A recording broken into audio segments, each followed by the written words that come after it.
RetroPie image maker Damaso is back with another 256GB download for the Raspberry Pi 4. This one is called Nostalgia Trip version 3.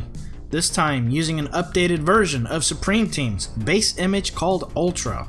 But before we take a dive into this image, if you are new to retro gaming on the Raspberry Pi, let's do a brief purchasing guide. Let's start with the controller recommendation. In past videos and streams, I've suggested an official wired Xbox 360 controller. Not only is it compatible with systems using RetroArch based systems, but it's also compatible with standalone emulators like Redream and PPSSPP. Here's the issue: it's not readily available anymore. You can settle for a third-party brand, but I've never had a chance to test them. Now, a controller that you can find brand new, that's wired, and starting at around the $14.99 price range is the Logitech F310.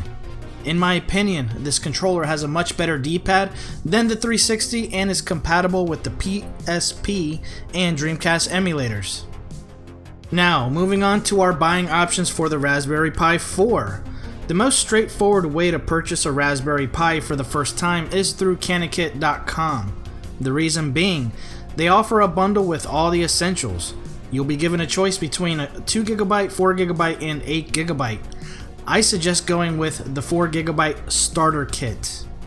The 4GB model is what's currently being used by the majority of image makers. It's going to be the most compatible.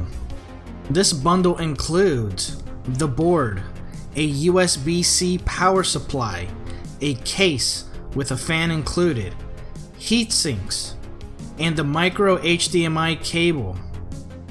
It does include a 32GB card with a USB 2.0 reader, but what I suggest doing is getting a USB 3.0 reader made by Anker.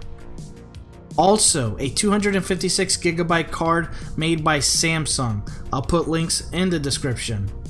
So, jumping into this image, first thing I'd like to remind everyone, this image is overclocked. Translation: make sure to have heatsinks and fan, or else your Pi will overheat.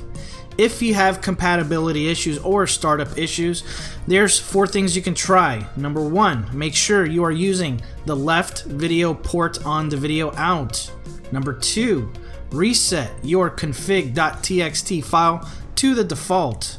Number 3, check your EEPROM to make sure it's been updated. Number 4, turn off the background music script. One other note, there is a compatibility issue with the Dreamcast emulator and the 8BitDo Wired Pro 30. From what I've been told, when you use this controller in conjunction with the Redream emulator, there is significant slowdown and lag to the system.